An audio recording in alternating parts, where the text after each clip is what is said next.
एक बार पार्वती ने भगवान शिव शंकर से पूछा, ऐसा कौन सा श्रेष्ठ तथा सरल व्रत पूजन है जिससे मृत्यु लोक के प्राणी आपकी कृपा सहज ही प्राप्त कर लेते हैं। उत्तर में शिव जी ने पार्वती को शिवरात्रि के व्रत का विधान बताकर यह कथा सुनाई। एक गांव में एक शिकारी रहता था। पशुओं की हत्या करके वह अपने कुटुंब को पालता था। वह एक साहूकार का ऋणी था, लेकिन उसका ऋण समय पर न चुका सका। क्रोधवश साहूकार ने शिकारी को शिव मठ में बंदी बना लिया। संयोग से उस दिन शिवरात्रि थी। शिकारी ध्यान मग्न होकर शिव संबंधी धार्मिक बातें सुनता रहा। चतुर्दशी को उसने शिवरात्रि की कथा भी सुनी। संध्या होते ही साहूकार ने उसे अपने पास बुलाया और ऋण चुकाने के विषय में बात की। शिकारी अगले दिन सारा ऋण लौटा देने का वचन देकर बंधन से छूट गया। अपनी दिनचर्या की भांति वह जंगल में शिकार के लिए निकला, लेकिन दिन भर बंदी गृह में रहने के कारण भूख प्यास से व्याकुल था। शिकार करने के लिए वह एक तालाब के किनारे बेल वृक्ष पर पड़ाव बनाने लगा। बेल वृक्ष के नीचे शिवलिंग था जो बिलपत्रों से ढका हुआ था। शिकारी को उसका पता न चला। पड़ाव बनाते समय उसने जो टहनियाँ तोड़ी वो संयोग से शिवलिंग पर गिरी। इस प्रकार दिन भर भूखे प्यासे शिकारी का व्रत भी हो गया और शिवलिंग पर बेलपत्र भी चढ़ गए। एक पहर रात्रि बीत जाने पर एक गर्भिणी मृगी तालाब पर पानी पीने पहुंची। शिकारी ने धनुष पर तीर चढ़ाकर जो ही प्रत्यंचा खींची, मृगी बोली, मैं गर्भिणी हूँ, शीघ्र ही प्रसव करूंगी। तुम एक साथ दो जीवों की हत्या करोगे, जो ठीक नहीं है। मैं अपने बच्चे को जन्म देकर शीघ्र ही तुम्हारे सामने प्रस्तुत हो जाऊंगी, तब तुम मुझे मार लेना। शिकारी ने प्रत्यंचा ढीली कर दी और मृगी झाड़ियों में लुप्त हो गई। कुछ ही दूर बाद एक और मृगी उधर से निकली। शिकारी की प्रसन्नता का ठिकाना न रहा। समीप आने पर उसने धनुष पर बाण चढ़ाया। तब उसे देख मृगी ने विनम्रता पूर्वक निवेदन किया, हे पार्थी, मैं थोड़ी देर पहले ही ऋतु से निवृत्त हुई हूँ, कामातुर विरहिणी हूँ, अपने प्रिय की खोज में भटक रही हूँ। मैं अपने पति से मिलकर शीघ्र ही तुम्हारे पास आ जाऊंगी। शिकारी ने उसे भी जाने दिया। 2 बार शिकार को खोकर उसका माथा ठनका। वह चिंता में पड़ गया। रात्रि का आखिरी पहर बीत रहा था। तभी एक अन्य मृगी अपने बच्चे के साथ उधर से निकली। शिकारी के लिए यह स्वर्णिम अवसर था।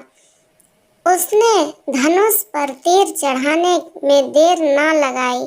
वह तीर छोड़ने ही वाला था कि मृग बोली, हे पार्थी, मैं इन बच्चों को पिता के हवाले करके लौट आऊंगी। इस समय मुझे मत मारो। शिकारी हंसा और बोला, सामने आए शिकार को छोड़ दूं? मैं ऐसा मूर्ख नहीं। इससे पहले मैं 2 बार अपना शिकार खो चुका हूँ। मेरे बच्चे भूख प्यास से तड़प रहे होंगे। उत्तर में मृगी ने फिर कहा, जैसे तुम्हें अपने बच्चों की ममता सता रही है, ठीक वैसे ही मुझे भी। इसलिए सिर्फ बच्चों के नाम पर मैं थोड़ी देर के लिए जीवन दान मांग रही हूँ। हे पार्थी, मेरा विश्वास कर। मैं इन्हें इनके पिता के पास छोड़कर तुरंत लौटने की प्रतिज्ञा करती हूँ। मृगी का दीन स्वर सुनकर शिकारी को उस पर दया आ गई। उसने उस मृगी को भी जाने दिया। शिकार के अभाव में बेलपत्र पर बैठा शिकारी बेलपत्र तोड़ तोड़ कर नीचे फेंकता जा रहा था। पाँव फटने को हुई तो एक हष्ट पुष्ट मृग उसी रास्ते पर आया। शिकारी ने सोच लिया कि इसका शिकार वह अवश्य करेगा। शिकारी की तनी प्रत्यंचा देखकर मृग मृत स्वर में बोला, हे पार्थी भाई, यदि तुमने मुझसे पूर्व आने वाली 3 मृगियों तथा छोटे छोटे बच्चों को मार डाला है तो मुझे भी मारने में विलंब ना करो, ताकि उनके वियोग में मुझे एक क्षण भी दुख ना सहना पड़े। मैं उन मृगियों का पति हूँ। यदि तुमने उन्हें जीवन दान दिया है तो मुझे भी कुछ क्षण जीवन दान देने की कृपा करो। मैं उनसे मिलकर तुम्हारे सामने उपस्थित हो जाऊंगा। मृग की बात सुनते ही शिकारी के सामने पूरी रात का घटना चक्र घूम गया। उसने सारी कथा मृग को सुना दी। तब मृग ने कहा, मेरी तीनों पत्नियों जिस प्रकार प्रतिज्ञाबद्ध होकर गई है, मेरी मृत्यु से अपने धर्म का पालन नहीं कर पाएगी। अतः जैसे तुमने उन्हें विश्वास पात्र मानकर छोड़ा है, वैसे ही मुझे भी जाने दो। मैं उन सबके साथ तुम्हारे सामने शीघ्र ही उपस्थित होता हूँ। उपवास, रात्रि जागरण तथा शिवलिंग पर बेलपत्र चढ़ाने से शिकारी का हिंसक हृदय निर्मल हो गया था। उसमें भगवत शक्ति का वास हो गया था। धनुष बाण उसके हाथ से सहज ही छूट गया। भगवान शिव की अनुकंपा से उसका हिंसक हृदय कारुणिक भाव से भर गया। वह अपनी अतीत के कर्मों को याद करके पश्चाताप की ज्वाला में जलने लगा। थोड़ी ही देर बाद मृग सपरिवार शिकारी के समक्ष उपस्थित हो गया ताकि वह उनका शिकार कर सके, किंतु जंगली पशुओं की ऐसी सत्यता, सात्विकता और सामूहिक प्रेम भावना देखकर शिकारी को बड़ी ग्लानि हुई। उसके नेत्रों से आंसुओं की झड़ी लग गई।